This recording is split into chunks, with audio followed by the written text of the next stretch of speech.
Alors bonjour à tous, aujourd'hui nous allons regarder le coffret Namasté de Tony Carmine Salerno.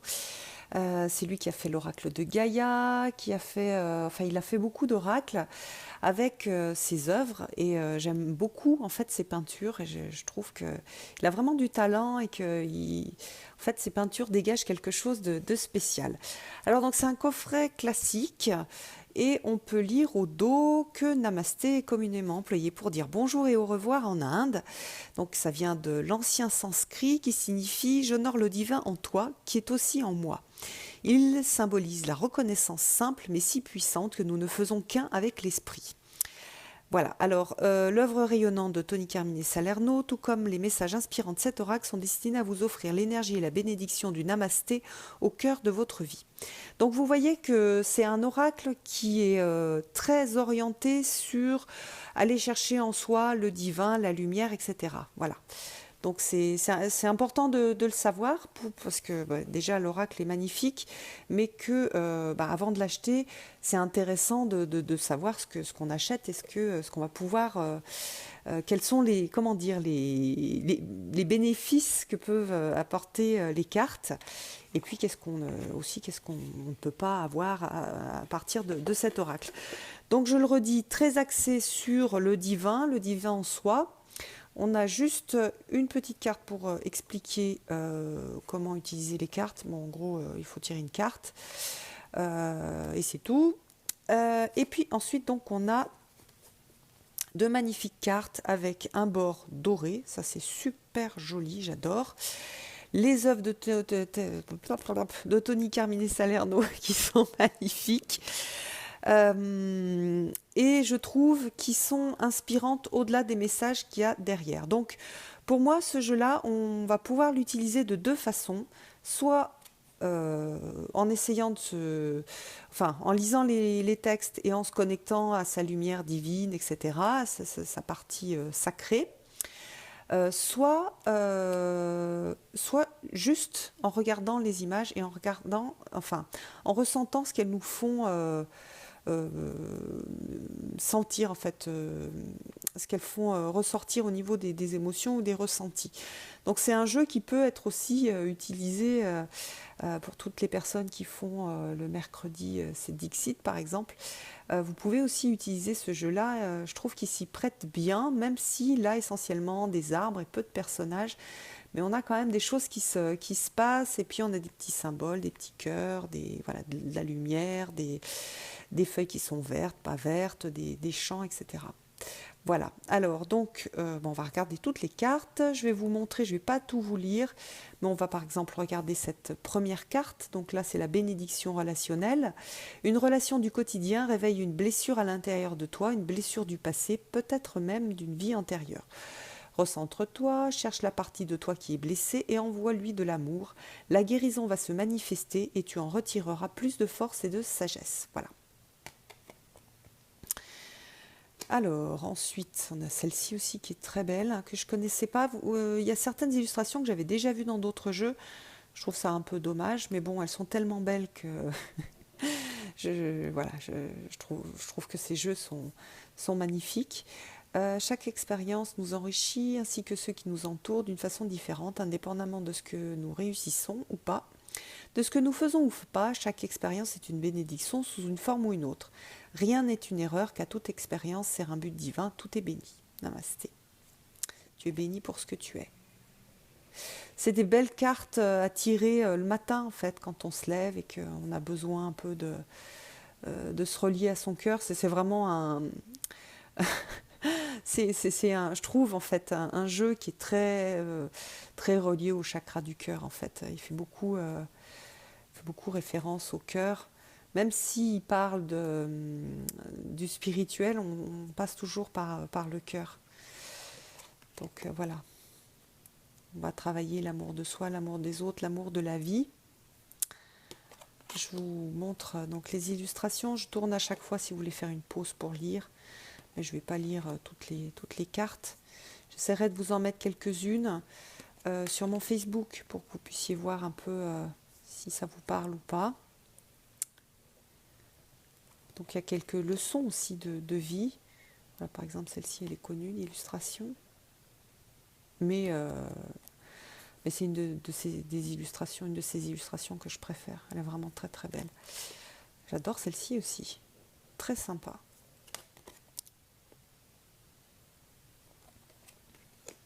Celle-ci aussi, elle est intéressante pour travailler soit avec des énergies du Bouddha, soit avec des énergies christiques. Donc je vous dis, à nouveau, on est connecté avec chakra du cœur, l'amour.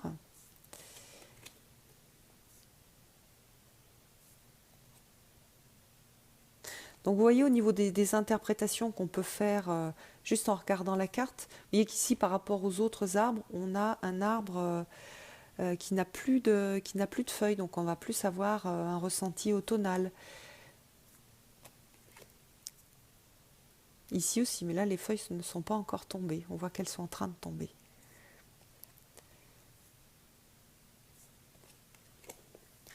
Là on a un œil et un cœur, donc ça peut être le troisième œil, suivre son intuition.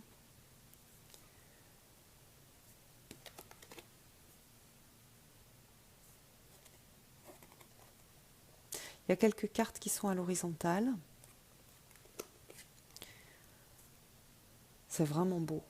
J'adore ces volutes qu'il met dans ces jeux. C'est Om Shanti, bénédiction de paix.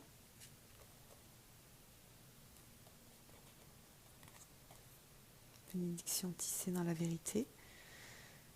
Ah, c'est marrant, elles sont imprimées pour être lues comme ça. Ah oui, pour être... bah non, pour être retournées comme ça. Ok.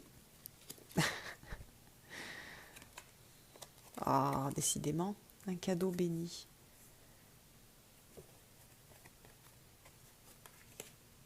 Ah, celle-ci, elle est incroyable. C'est vraiment une carte que moi je trouve inspirante et douce et pleine de... Bon, décidément, je ne vais pas réussir à les tourner dans le bon sens, celle-ci. Une saison bénie.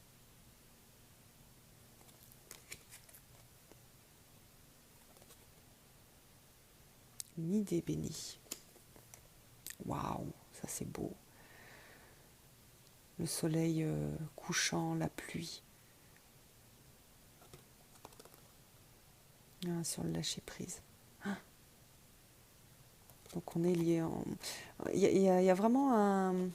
Je m'en étais pas rendu compte tout de suite, mais il y a un lien entre l'illustration et le message. Hein, le lâcher prise, les larmes, la tristesse. Voilà, on lâche, on lave aussi, le côté lavé.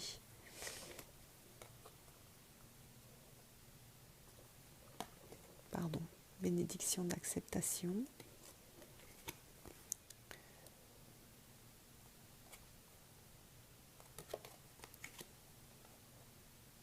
Donc là, on a l'ange, bénédiction de gratitude. Quand on regarde, on peut se dire, ok, on me demande de me relier à mes anges gardiens, par exemple, ou de ressentir que je suis protégée, ou de guérir, en fait, c'est aussi la guérison.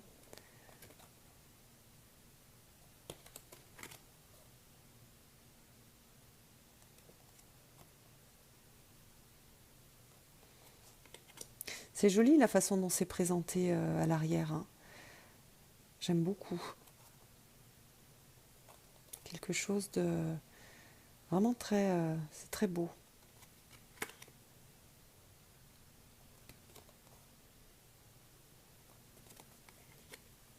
Waouh. Bénédiction sans frontières. Waouh, j'adore. J'adore. J'adore ces fleurs de cerisier. Ça me parle vraiment. Pourtant, je suis pas asiatique, mais il y a vraiment un... C'est... Je sais pas comment l'expliquer. Ça me réchauffe le cœur de voir les fleurs de cerisier. Et ça, c'est pas beau. C'est pas magnifique. C'est pas juste puissant. Ah, bénédiction de la foi.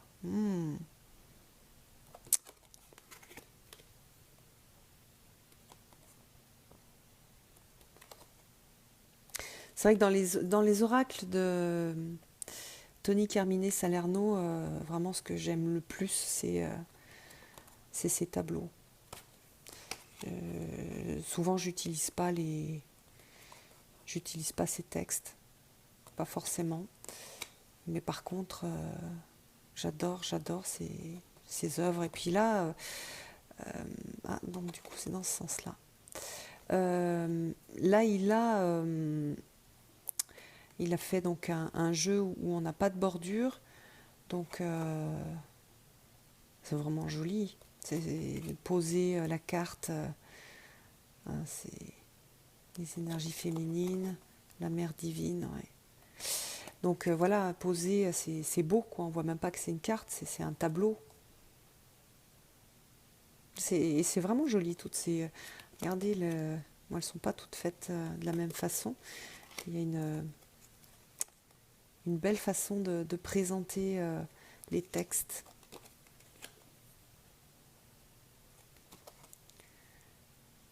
Les émotions qui émergent à la surface. Donc, vous voyez, il y a l'arbre qui se reflète. Donc on a vraiment les notions de conscient et d'inconscient. Hop. Alors après, il y a des cartes, par exemple ces deux-là, elles sont très très proches. C'est un petit peu dommage. Avec tout ce qu'il a peint, il aurait pu choisir une carte différente. On va regarder les deux messages, la pensée positive et la vie.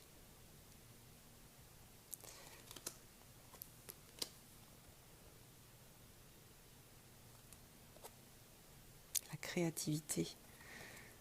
Voilà, on a l'étoile de la créativité. On sent la naissance, puis on a des feuilles vertes, donc on est au printemps, donc période de créativité. Pouvoir béni. Ah, celle-ci, elle est belle. Waouh. Bénédiction du trésor en toi.